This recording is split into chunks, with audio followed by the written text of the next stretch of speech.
جنہوں نے داڑھی رکھ لی وہ کالا خضاب نہ لگائیں، وہ سیونگ پولی کلر. دیکھو ملا کو آج کل ایک محنت اور کرنی پڑ رہی ہے کہ خضاب کا نمبر بھی بتانا پڑ رہا ہے. بتائیے ہم شرح جامی اور شرح ہدایہ یاد کریں یا پولی کلر کا نمبر بھی یاد کریں 77 بتائیے. لیکن کیا کریں، یہی بات دوستانہ ان بیچاروں کو بتا تاکہ کالا خضاب لگا کر کہیں منہ کالا نہ ہو جائے. حدیث شریف میں ہے کہ جو کالا خضاب لایا جائے گا قیامت کے دن اس کا منہ کالا کر دیا جائے گا.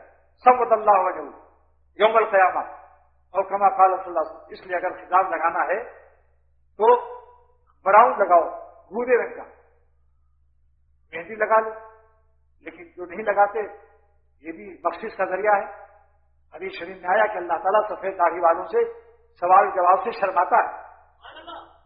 تم ایک محدث جوانی میں مر گئے، اپنے خاندان والوں سے کہا جلدی سے آٹا چھڑک دو. آٹا چھڑکوا کے مر گئے.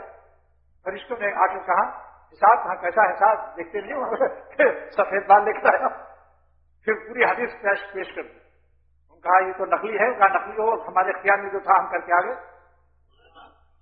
بال کا سفید کرنا میرے اختیار میں نہیں تھا، مگر سفید داڑھی والوں کی طرح شکل بنا لینا میرے اختیار میں تھا. تو اللہ والا بننے میں دیر لگے، اللہ والوں کی شکل تو بنا لو. مردوں سے کہتا ہوں کہ ان ملائم ملائم گالوں پر لوہے کا بلٹ، گالوں کو ہاتھ سے پکڑ کر کھینچ کر گالوں کی اپنی کھینچائی مت کرو.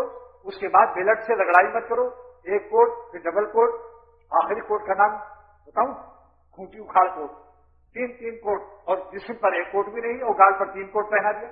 کوشش کرو ہم اللہ والوں کی شکل میں آ جائیں تاکہ قیامت کے دن یہ شعر پیش کر سکیں، تیرے محبوب کی عرب شباہت لے کے آیا ہوں، حقیقت اس کو تو کر دے میں صورت لے کر. یہ مت ڈرو کی شکل خراب ہوگی.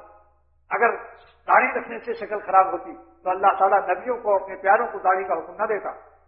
اگر داڑھی کے رکھ لینے سے صورت بدنما ہوتی، اگر داڑھی کے رکھ لینے سے صورت بدنما لگتی تو پھر داڑھی میرے سرکار کی سنت نہیں ہوتی.